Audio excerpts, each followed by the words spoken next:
Hello, everybody, and welcome back to another episode of In Between the Stitches. As always, I'm your host, Brady Wilson, with my co-host, Chase Olchwanger. What's up? And Zac Babb is here with us today. Oh, my goodness. And just a quick, he did call the UNT women's basketball team winning the American Conference for the regular season. And so we've asked him, he hasn't got much sleep. So, but it was a great night last night for UNT sports. Yeah, I was up till 3 a.m., and then I was up here in the studio at about 8:30. So do the math. That's what I'm running on right now. But there's a lot of cool stuff to talk about, besides just women's basketball winning a conference championship. We have Dallas Stars stuff to talk about. Oh, heck yes. Currently 38, 17, and 9, first in the Central, second in the West. Look really good right now. Squeak by San Jose twice. But I mean, yeah, I'm not worried because I feel like it's the same logic of in football, it's a lot less of a thing because there's only 17 games right now.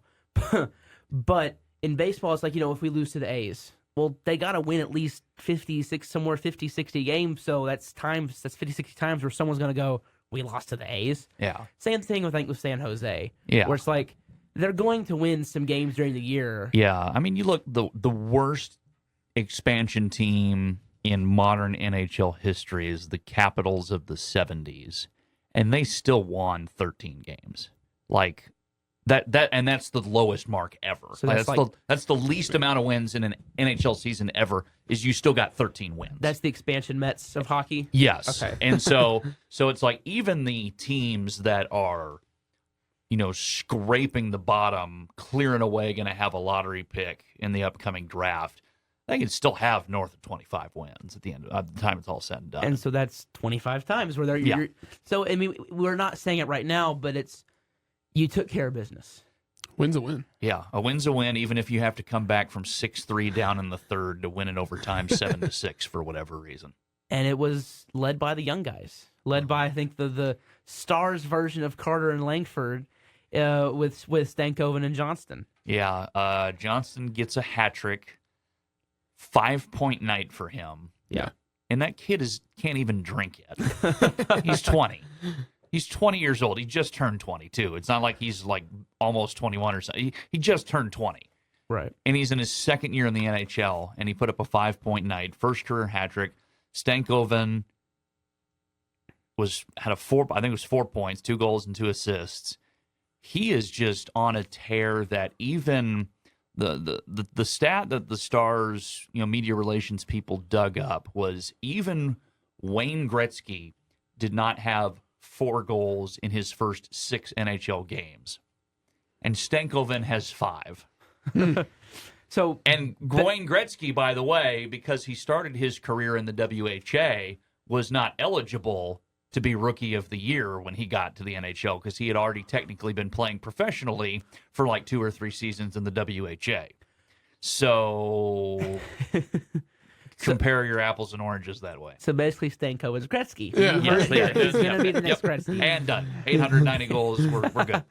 No, but I mean, again, like we've talked about this, a young Stars team with veterans. So like when the veterans are leaving, because I imagine Pavelski, how many years does he have? Oh, 1 or 2? Maybe you get lucky and you get a third out of that. Maybe.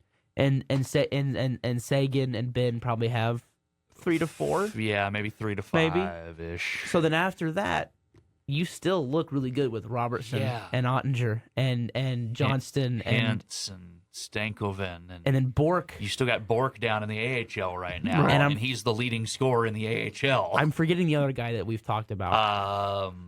There's like a third. The defenseman, Liam Bichel. Yes, Bichel. Yeah. But how old is Heiskanen?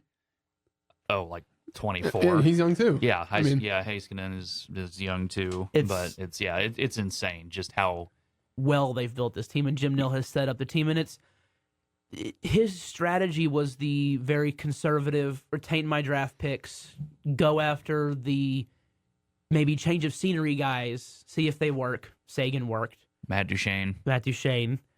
But he never wanted to part with big resources, and sometimes we clown teams for doing that because it doesn't work. Yeah. But clearly what he's done, if you have a great development system in place, then it will work. And clearly, whatever we have coaching in the AHL and all that clearly is built a lot. It's insane how loyal he is to varying things, not just his, like you said, his draft picks and the process of development that he wants. But, I mean, you look at that staff down in the AHL, it's all former Dallas Stars, like, players and prospects and guys who didn't necessarily make it, but have been part of the organization since Jim Nill got here. So they understand exactly what he wants to do. Like, you've got the greatest, the Texas Stars, the AHL team down in Cedar Park, the greatest Texas star ever, and Travis Moran is your top assistant coach right now down in Texas. You've got former Texas Stars captain, the guy who was captain for the 2014 Calder Cup, which was, by the way, Jim Nill's first year running the Stars organization. The Texas Stars won the Calder Cup in the AHL that year. The captain, Maxime Fortunas, is one of the top assistant coaches on the AHL squad right now down in Cedar Park. So you've got this huge loyalty pipeline of loyal to the system, loyal to the people, loyal to the draft picks, everything like that is how Jim Nill operates, and it's just like the only thing he has not done yet is actually win the Stanley Cup. And you got to think it's like it's got to be coming in the next 10 years, right? It's an overused term in sports, I think, but he's built a culture. Yeah. He's built a system that works. Those are very overused terms, but kind of rightfully so, right? In that you have to build a culture that wins. And I think nobody really has the right answer to how to build it, because I think every team is different. How one team in any sport runs their culture is different from another team. Other teams may need the tight, grip from the manager or the coach. Some teams need the loose. Some teams need Davy Johnson's 86 message just says, yeah, go get in bar fights and get arrested. I don't care. Just show up to the ballpark. It varies player to player, and it varies team to team. But it very much feels like the Stars have built a winning culture that will net us a Stanley Cup at some point. And Jim Nill is active again. 24 hours after we released our episode, and we were talking about, will they make a deal? Chris Tanev, defenseman for the Flames, was traded for not much. Not a lot. Didn't give up. I remember we were both kind of nervous. Is it Bischel? Yes. Maybe. And then a second-round pick, but it was a second-round pick. It was a second-round pick, a conditional third. If we make the Cup, right? I believe so. Just interesting. I've heard that. They got. It's a really weird trade because they got the New Jersey Devils involved to eat some salary, because the Stars are up against the cap. Right. They're not paying Chris Tanev a dime to play for them right now. It's hilarious because so the trade was guaranteed second-round pick. So, and again, Jim Nill loves his first-round picks almost as much as his wife, I'm sure, because he just never moves them. And the only time he's been the GM of the Stars for 10 years, he's moved a first-round pick once, and it was for a guy who was drafted in the first round in the previous year's draft. So, that's a first-round pick, essentially. And that was Nils Lundqvist. Right. So he traded a second-round pick, a conditional third, and Artem Grushnikov, who was a mid-tier defenseman in the AHL. Mid-tier prospect. Probably wasn't going to make the NHL for another 3 years, if even that, unless he becomes a free agent and walks away. For all you know, you don't know. But wasn't going to make the NHL anytime soon, was my point. So all that goes to Calgary. Calgary gives us Chris Tanev. They retain 50% of Tanev's contract. And then, where you get New Jersey involved, New Jersey eats the other 50% of Tanev's contract, and we just toss New Jersey a 6th-round pick for that. And a random goalie prospect who's still 17 years old, but got picked in last year's draft. Who has not? He has he even signed? I thought I saw something. It's his right. It's the rights to him. It's not crazy. It's not. He hasn't even signed. Yeah. So he's gonna get a check from the Devils, going, I didn't play for them, but here's a check from New Jersey. It's always like the funny, the memes fly across Twitter, and it's all the all the Devils fans on Twitter like, what's going to be your favorite moment of Chris Tanev as a New Jersey Devil? Stuff like that. It sems like this is the Devils on the topic. It seems like they're in just a bad spot right now and they just fired Lindy. Yeah. Which was the right decision. Rip in peace, former Stars coach. The Devils are, it's just a mess. And it was I don't know. It's weird watching the the rise and then the almost as fast fall of former Dallas Stars head coaches this year, with the exception of Jen Montgomery, who's still got it going pretty good in Boston. But Lindy Ruff's now out of a job. The Winnipeg Jets are in a free fall with Rick Bowness at the helm. Yeah. I remember Rick Bowness the other day. This just cracked me up and just summed up his tenure as the Stars so much. He called goals for and goals against analytics. I'm like, I don't think it's analytics, dude. I think that's one of the oldest stats in hockey. But Yeah. It's been interesting to watch as the Stars continue this upward trajectory of youth, and Lindy Ruff and Rick Bowness aren't doing too well. And me and Brady were talking about before we started the recording is that you can pretty much say that Hanley was involved in that trade too. Yeah, right? that was hilarious. If you want to call it like that. If you want to call it that, because it's like, all right, so we got Chris Tanev as a defenseman, so that means we have 8 defensemen now, so we got to get rid of 1 defenseman, and we're going to try and send Joel Hanley down to Cedar Park, and then the Flames just claim him off waivers. Right. So if you want to say that, if you want to say that guy, trade, yeah, sure. And which makes me wonder, why didn't you ask for him in the first place? Right. So Well, maybe they just thought they wouldn't give it. maybe, or they were going for Hawk and Paw, or I don't know. Who knows? But I saw a lot of sites were flaming. Apparently, Calgary has a rookie GM. Yes. And that they were kind of like, this is not a good start to your tenure. No. I assume he was one of their better players. He's one of the top defensive defensemen in the league. He's probably a top 10 defensive defenseman. And you didn't even get a first rounder for him. And you didn't even get. You got a top prospect. You got a prospect that maybe in a couple years is Yeah. like on your second or third line. Yeah, he's going to be. Artem Grushnikov is now going to go play for the Calgary Wranglers in the AHL. And you have a second and maybe a third round pick, and you're still paying half of a $4.5 million salary. And I think it's funny because they're basically rooting for us to make Stanley Cup at this point. Yes, yeah. I mean, Matt, because you want that third round pick. Yeah. And if it goes to a third, it's a little bit better. I don't know the NHL draft. I don't know how much second and third rounders hit. I don't Not know very often. So not very. So it's more like. And it's just a NBA. Stanley Cup appearance? Yeah, I think so. Okay. I'd have to go back and look, but yeah, no, hockey draft, like you can have first rounders who don't make the league for it's more attuned to baseball than football, where you can have first round guys who spend like half a decade in the minors. Yeah. So that's very common in baseball, especially when you're drafting a high school guy. Yeah. Unless your name is Jackson Holland, Of course, who just, yeah. I mean, you see those guys that just Yeah. rip right through the minors. Then some guys take a while. It's just Mhm. everybody develops differently. Yeah. And that's Yeah. the thing. But the Stars are looking really, really good right now. Yep. That's been fun. It's been a lot of fun to watch them. Excited to see what they do here, especially with the trade deadline on Friday. I don't See think. if they make one more move. I mean, where would you upgrade? I mean, a third goalie? Nah, I mean, maybe you add another defensive piece, but I feel like you have enough. yeah, and it's like If the right deal falls in your lap, then you pull take the it. trigger. Yeah, But you're but they're not. Jim Neal's not going to force anything. he's not. Here. He's not on the phones. Yeah, making frantic calls. Because the biggest issue was defensive depth, and now you have a top 4 defenseman on your roster who's one of the better defensive defensemen in the league. Goal scoring's not a problem. No.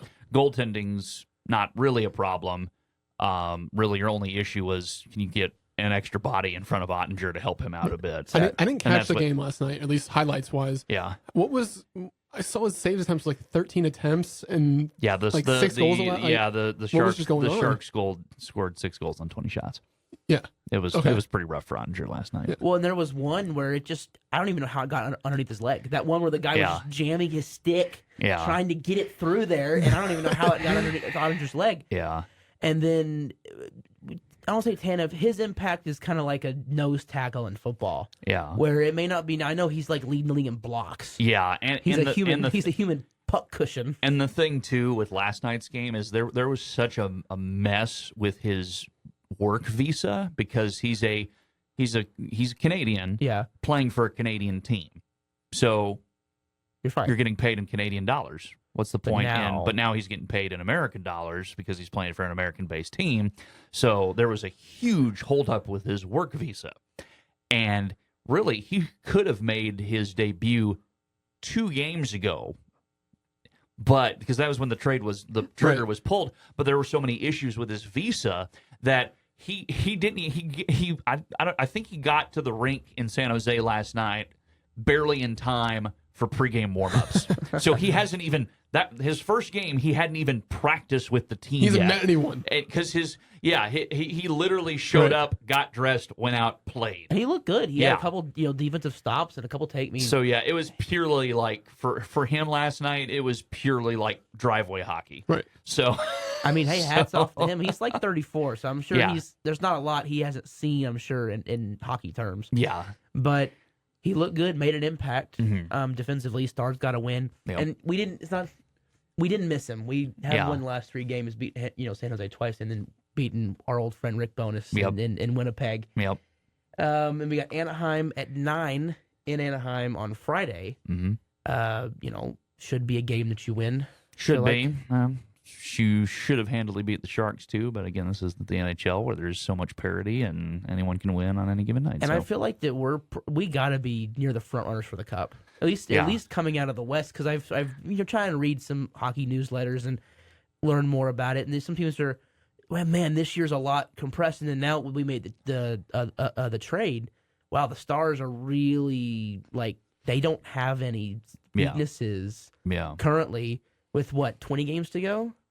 Yeah, somewhere in there. Somewhere in there. So the NHL and the NBA are always very similar when it comes to like games remaining. Yeah, they're about the same. Well, so they're the same amount of games. Yeah, it's both 82. Like NBA has like 25 games left, 24. Same playoff structure. They're very similar leagues. Yeah. Same playoff structure. All best of sevens. Mm-hmm. Yep. We definitely looks like the Stars are going to be one of the top teams, and not only that, but have that home field. Or home ice, I guess we say in hockey. Used to saying field. Yes. But Stars look great. Yeah, I'm looking forward to it. Yes, we'll see what happens. And I'm sure we'll have you on before the playoffs or, anytime. So thank you very much. Alrighty. Appreciate Zach y'all. Babb. Thank you. And now to talk about the other American Airlines center team who has been struggling lately, especially with Eastern Conference teams. The Mavericks have been on the struggle bus. And you were saying you want Jason Kidd fired earlier. I'm not alone. You have not been alone for a while now. But it just feels like a lot's going wrong. I feel like we were riding some hopium there for like a couple games because Gafford and Washington came in, and it was an injection of adrenaline and life into this team. And then now it just feels like everything's dead again. Yeah. Because you come off of 7-game win streak and you lose 3. 3. I got 3 right here. One out of the last 6. Is your 1 out of 6 or 1 out of 5? 1 in 5 in the last 6, I think, is the record. Something like that. It's bad. It's something like it's bad, and you're wondering, well, what happened? You come off a 7-game win streak, then you add PJ and Gafford, and you have 3 dominant wins in a row, going to All-Star break, whatever, right? Looks good. Then you come out and you play these Eastern Conference teams, and historically, Mavs have struggled, in the versus Eastern Conference team, and it's shown. And it's very confusing on why they're struggling so bad, to where it only leads to one, solution, and that's coaching. The team is talented enough, and I know we were in the same boat last year saying, well, if the Mavs can find a way to get in with Luka and Kyrie, you never know what's going to happen, right? You never know what's going to happen in the playoffs. But this team is better. This team is deeper, and I'm still holding out hope that this team can find a way to just wash away whatever's going on in these last 5-6 games and really get back on track, because this team is extremely talented. And there's only a couple teams in the West that really, really scare me. And it's more of the 3 and 4 seed that scares me more than the 1 and 2 seed. 1 seed being the Timberwolves, 2 seed being the Thunder, 3 being the Nuggets, and 4 being the Clippers. Yeah. And I'm really only scared of the Nuggets and the Clippers. Historically, the Clippers, obviously. But the Nuggets are just, they're a powerhouse. I think they finished number 1 still. But everything's going wrong at the wrong time.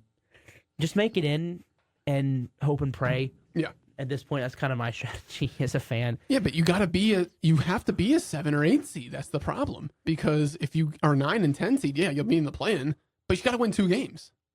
And if you have that 7 or 8 seed, at least if you lose 1, you have a chance to get the 8 seed That's still. right. So yeah, the 7 and 8, I just have to win 1 game. 7 and 8 play each other. Whoever wins that gets the 7 seed. The 8 seed will play the winner of the 9 or 10. Whoever wins that game gets the 8 seed. There's the playoffs. So, still holding out hope. There's the next couple games coming up with the Heat tomorrow at 6:30. And there's a few games that the Mavs need to win. You got the Heat, then you got Detroit, then you got Golden State. Got to beat Detroit. Those are 3 teams that you should be. I would say the Mavs are a better team than Golden State. How you look versus Detroit will tell me a lot. Just because Detroit is the worst team in the league. I don't think so. I think Washington's the worst team in the league. I think Washington, okay. Second worst team in the league. Detroit's a team to me that, and we haven't really talked about them because, like, why would we on our podcast? But Detroit is a team to me that they should not have the amount of wins that they have. Is that they're that kind of team.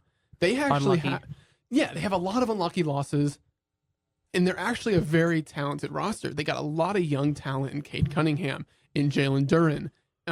They actually just traded Bogdanovich, but they had these pieces on their team that were, some talented pieces.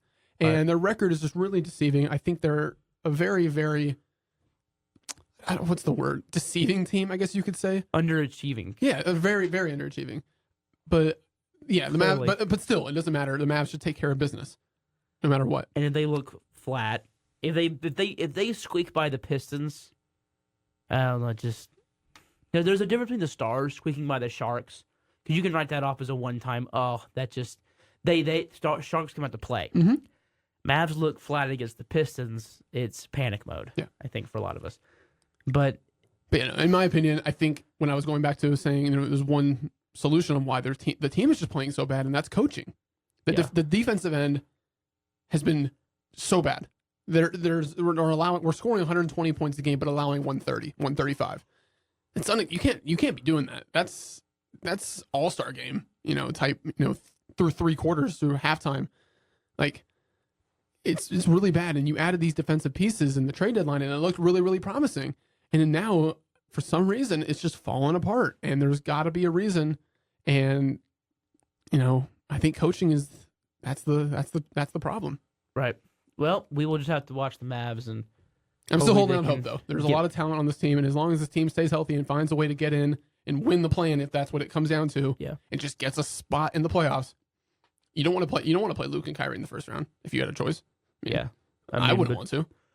We'll see. So we'll see what happens. It's just kind of frustrating. Hopefully next week we come back to this podcast with it definitely feels that a little bounce back, saying, okay, wash that away and see how we look. Definitely feels that way. And well, it is now the time the podcast we remind everybody that the Rangers are the reigning and defending World Series champions. The reigning defending World Series champions Texas Rangers had a very fun game yesterday. If anyone had a chance to listen to it, Evan Carter 2 home runs, a robbery of 1. Mitch Garver had a home run, which is funny. So I heard he hit it, and I went, yes. Oh wait, no, because you idolize all those players now. I'll always cheer Mitch. They're immortal. And Mitch had the grand slam against Baltimore. And the big one for me was he had the hit that put us ahead in Game 5. People will probably forget that because of Simeon's homer, because that was kind of the exclamation point, the big old dagger in the heart of the Diamondbacks. But Garver was the guy that won us the game. Yeah, Seager got that, that first infield single, whatever it was, opposite, whatever it was, garbage hit off Gallen, who was untouched. He poked it, and once Seager got that hit, Garver comes up, drives him home. He's always going to be that Ranger legend for me. Yeah. But clearly what we're doing is working, by the way. So I want everyone to know. So both position players have signed. So Matt Chapman, 3 for 54 to the Giants. Opt-outs. And I think I told you it's very similar, I think, for Snell and Monty. So now this week, we're going to have one of them sign. Mm-hmm. I think it's going to be Snell. I think Monty's going to wait another week to sign. But maybe this week, both of them will sign. But clearly what we're doing is working here, so we're going to keep it going. And we're going to do something a little fun now. So we're going to look back. And so my predictions, I will do my 2024 predictions the day before opening day, which will be March 27th, because we do this on a Wednesday and opening day is on a Thursday. 22 days away. My excitement. And I'll do mine too. I'm not going to give record. I don't know if you're going to give record predictions. I'm just going to do standing predictions of each division. I do record and then here's my power rankings, which I won't do. I will say I did have us at 14. Yeah. So here we go. By record, my World Series prediction was, it looks Yes, it was Astros and Padres. Ooh. With my dark horse being Mariners and Cardinals. Those were like my, hey. Ouch. So, yeah, 3 of those 4 teams didn't make the playoffs. and I had the Padres winning the World Series, by the way. That was my prediction. So, go to the AL East. It definitely, I think I nailed the stand. No, I didn't nail the standings at all, actually, now that I realize. No. Blue Jays, I had at 98 and 64, which that was... They were third in the East, right? Yeah, they were third in the East, 89 and 73. So I was off by a little bit. Yankees at 93 and 69. Yeah, 82 and 80. Missed the boat on that one. Rays at 87 and 55. Yeah, 99 win team. So missed it on that one. Orioles 85 and 77. Who we missed there. And then the Red Sox at 77 and 85, and they were 78 and 84. Okay. So I will take I'll give you that one. So the Red Sox, I pretty much nailed I'll give that you one. I'll give you 2 for 5. I don't think the Blue Jays was that off. What are you, 9-game difference? Yeah. A 9-game difference. They made the playoffs. I had them in the playoffs. Okay. So, okay. And then we'll go to the AL Central now. This one, we missed badly. What do you have, like the White Sox or Royals winning the division? No, I had the Guardians at 94 and 68 because I thought they had a young team. Terry Francona is going to go to the Hall of Fame as a manager. I really, really thought they were going to be a good team, and they just they were not. I had the Guardians at 94 and 68. They were in third, 76 and 86. White Sox, 85 and 77. Ooh. We were off by 24 wins as they were a 100-loss team. Twins at 78 and 84. They won the division with 87 wins. Royals 69 and 93. They won 56 games. And then the Tigers at 65 and 97, and they were 78 and 84. So pretty well missed on all the Central. I'd say so. AL West, we got Houston in first. I nailed that one. But Houston at 101 and 61, they won 90 games, same as us. Mariners, I had them at 94 and 68. Mariners finished with 88. So, I mean, I was pretty close on there. And I was close with the Rangers. I said 86 and 76 with the possibility of going 90-plus if injuries hold. Injuries didn't really hold, but we still won 90 games and the freaking World Series. So, everybody, we can all rejoice. Angels, 84 and 78, 73 and 69. And then the A's, I had them at 62 and 100. They were 50 and 112. So, not. I mean, I pretty much nailed the standings. I think that was a good division. If you flip the Rangers and Mariners, I got it completely right. Yeah. So, hey, I know my division. Then we go to the NL East. And that gives us the Phillies. I had them at 99 wins. I'm not even going to get the losses anymore. Just everyone can do math. 99 wins, they won 90 games.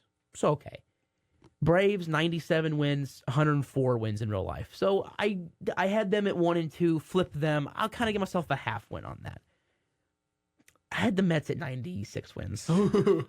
They won. That's the loss of the. Yeah, that's the loss of the standing prediction. They won 75 games. Marlins 72 wins. They won 84. So they're a little better than I thought.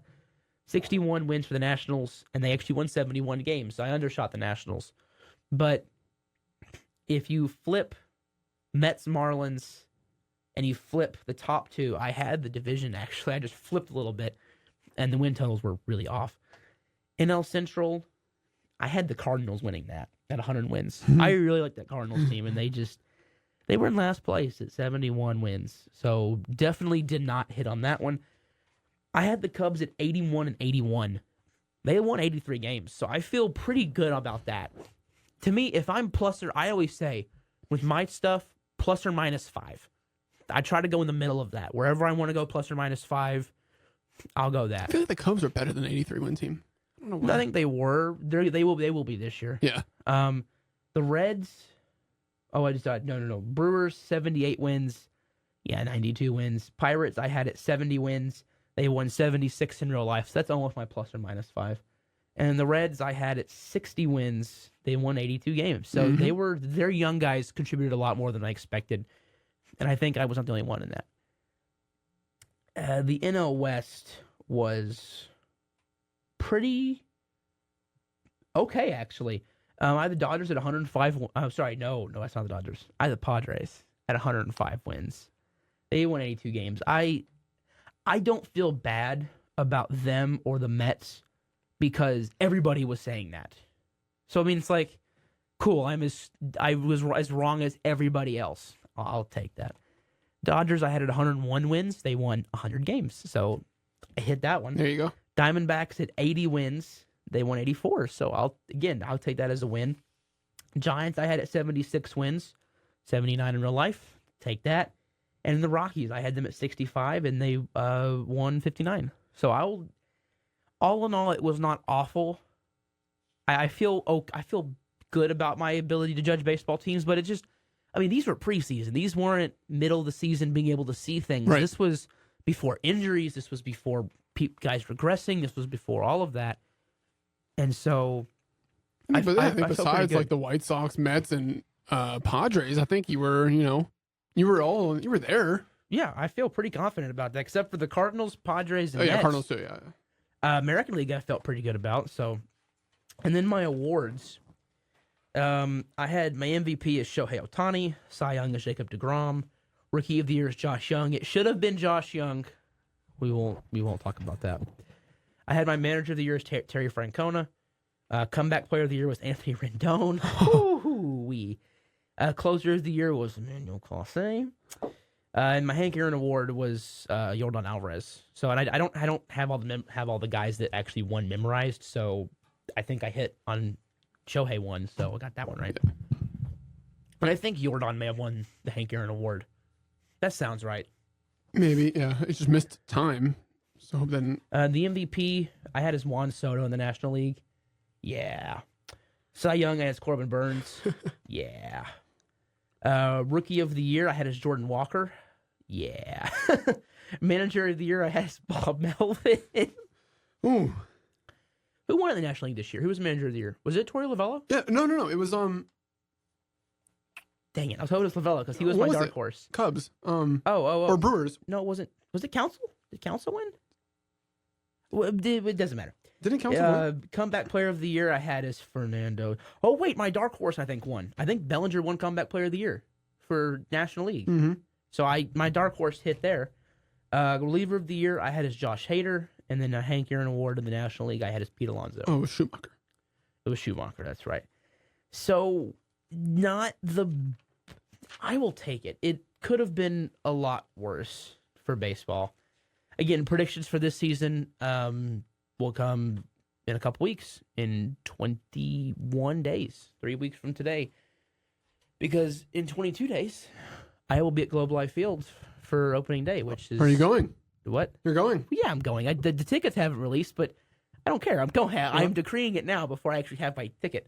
But yeah, I feel really good about my predictions typically, and I felt pretty good about these, and I wasn't completely off.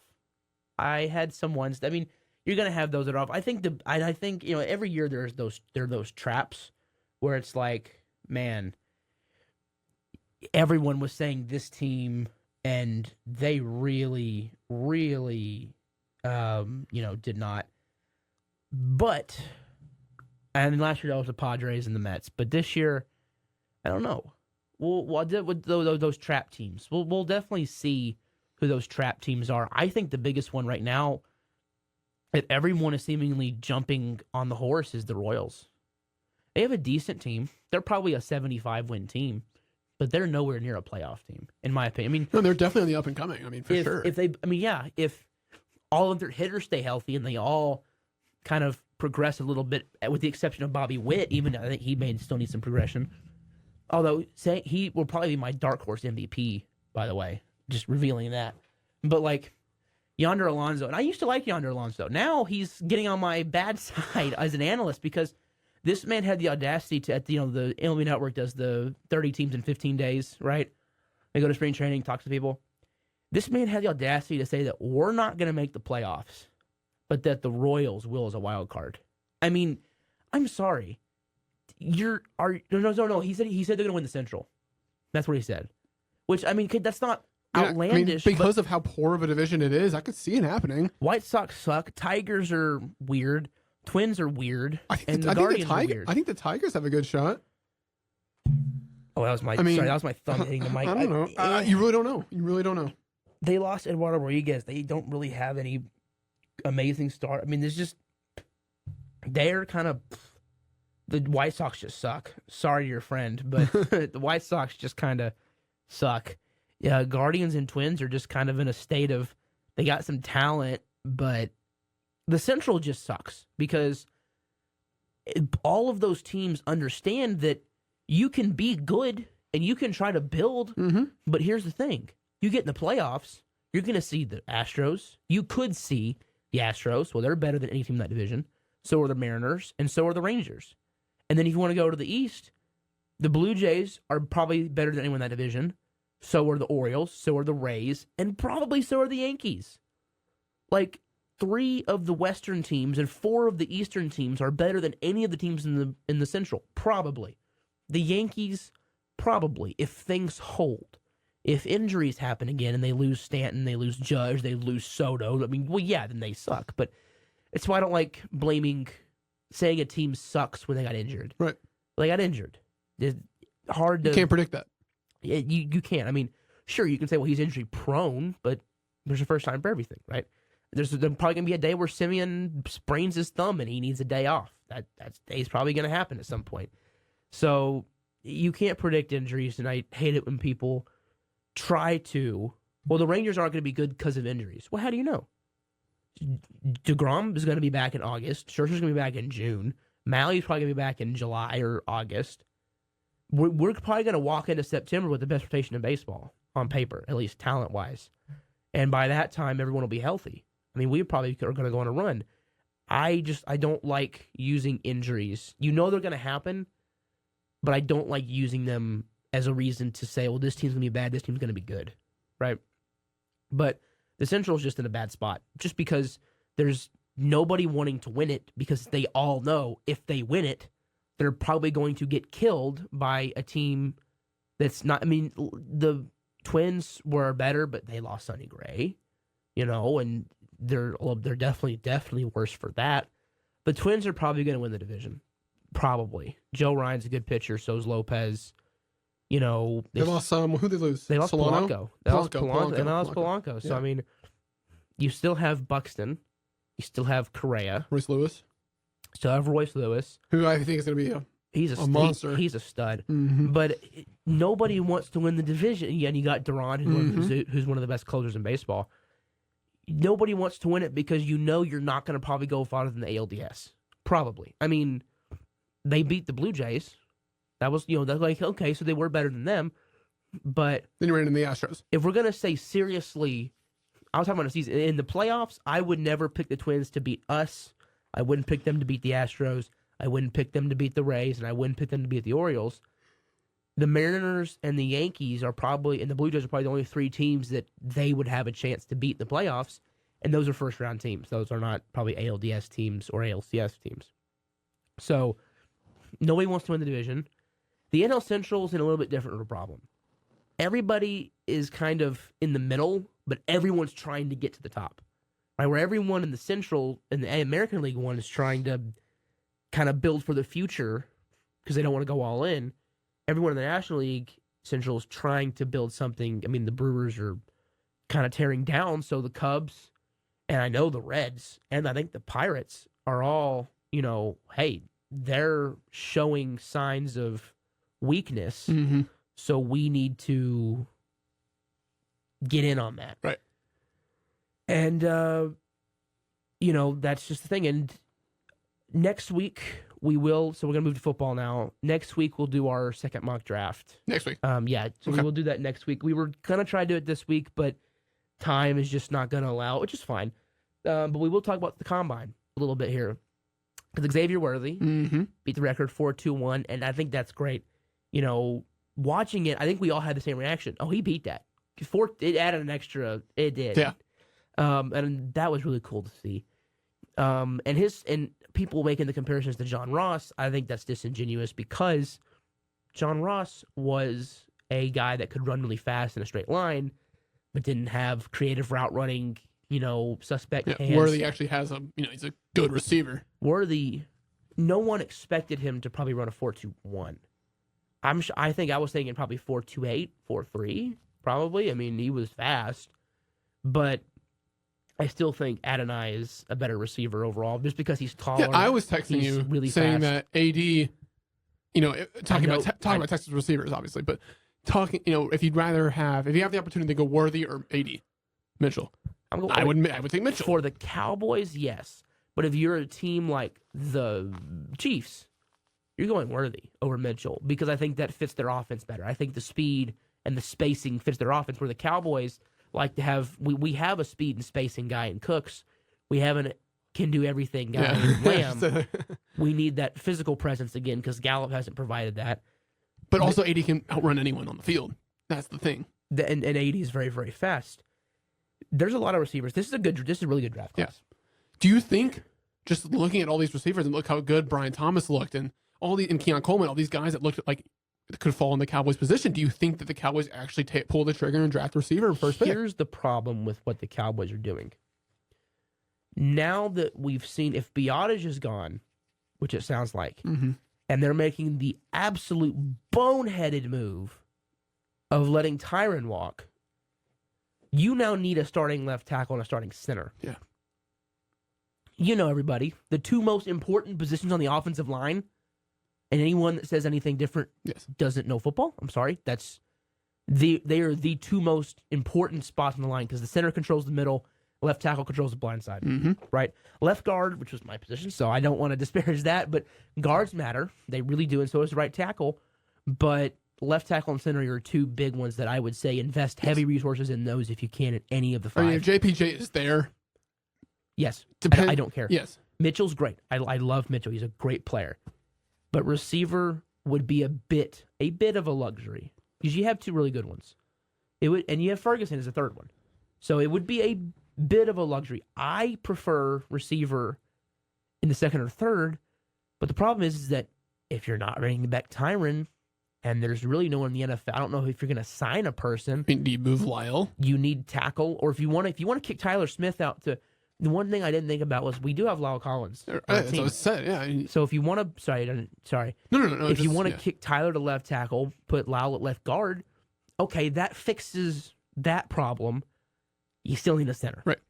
And this is a really good center draft. A really good center draft JPJ is just a monster. Yeah. I mean, I watched Bo Nix film, and I'm watching the center, not even the guy I'm supposed to be watching, just because he was that good on those running plays. And I really want him on my team. Like, really want him on my team. I don't think he'll be there. Gotta have an actual running back behind Dak, though. And you need a running back. You have a lot. You're creating holes on your team, which is not usually a good thing. And I don't think they're going to address those in free agency. I would definitely love to sign Saquon. I would definitely love to sign Derrick Henry. I would love to sign Austin Eckler. Although Eckler definitely worries me. No, because he's not a runner. He's not a runner. Eckler does worry me. We need a true running back. Barkley would be a lot of fun. Barkley would be fun. Plus, Micah, they're both Penn State guys. Maybe we can hit on that connection a little bit there. No, but I think that for the Cowboys, I am definitely looking right now, center tackle are your two biggest needs. And everything else can just kind of go to corners probably then after that, because if you don't re-sign Gilmore, I think they will, though. It just, I didn't want to talk about the Cowboys just because I have no words. I don't say I'm done, but I'm done getting my hopes up that they'll change. I feel like this is the toxic girlfriend, toxic ex-girlfriend versus, or toxic boyfriend. Hey, we are an all-inclusive show here. It's just the toxic person that you want to keep believing that they'll be good and they'll change and everything. And they say the right things. They say that they're going to do things. They say everything you want to hear, and then they turn right around and all of their actions speak to the opposite. And that is what is super frustrating with the Cowboys, is that they say they want to win, and I think we as fans want to believe with our hearts that they want to win, but none of their moves show that they want to win. Like Jerry saying, we would rather sign 3 players that are good, that fill holes on the roster, that, fill out the starting lineup, than sign one guy that's a superstar.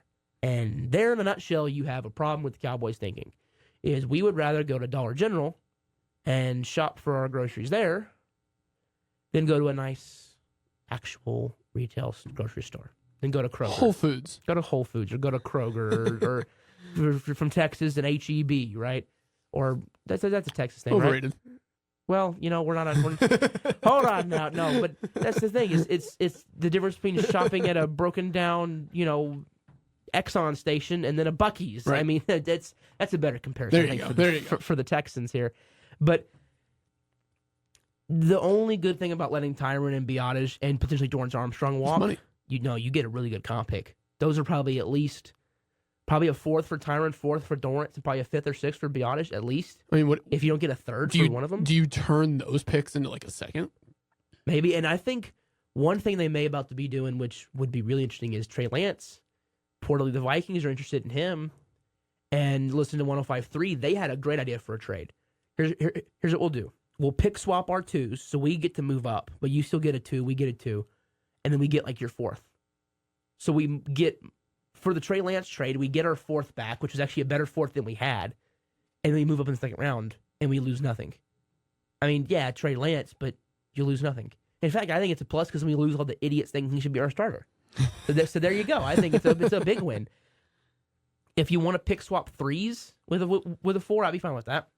But I think you could get, you're trading him as a starting quarterback to them. He's not your starter, but you're trading him to be their starter potentially. So that would be, and it speaks to something that in team building I think is super smart, and what more teams should do is, I'm calling it the Jimmy Garoppolo thing, but we're going to draft a quarterback 4th round, right? I know he wasn't a 4th round pick, but draft one 4th, 5th round, see if you can develop him into something, and then if he doesn't fit on your team, trade him, get a day 2 pick. You're telling me that we gave up a 4th for Lance. You're telling me that you wouldn't want to draft a quarterback day 3 because in my opinion there's no bad thing as a bad day 3 pick. There's just not. Use your day 3 picks to get whatever you can. If you can use a day 3 quarterback and turn him into a 3rd round pick because you traded him, that's a plus. That's a huge, and then maybe he wins you a couple games because you developed him when your starter goes out, or you develop your new starter. It's a very smart way to do things. Or you let him walk in free agency and a team signs him and you get a comp pick. That's how the Niners got Brock Purdy. CJ Beathard, they drafted him, he walked, and they got a 7th round comp pick. And that turned into Brock Purdy, last pick in the draft. So I think that, it's a good way of team building, but with Lance, we definitely could get something for him. And if the Vikings are willing to pay it, the joke now is we should get Jimmy Johnson to facilitate that trade with the Vikings. Yeah.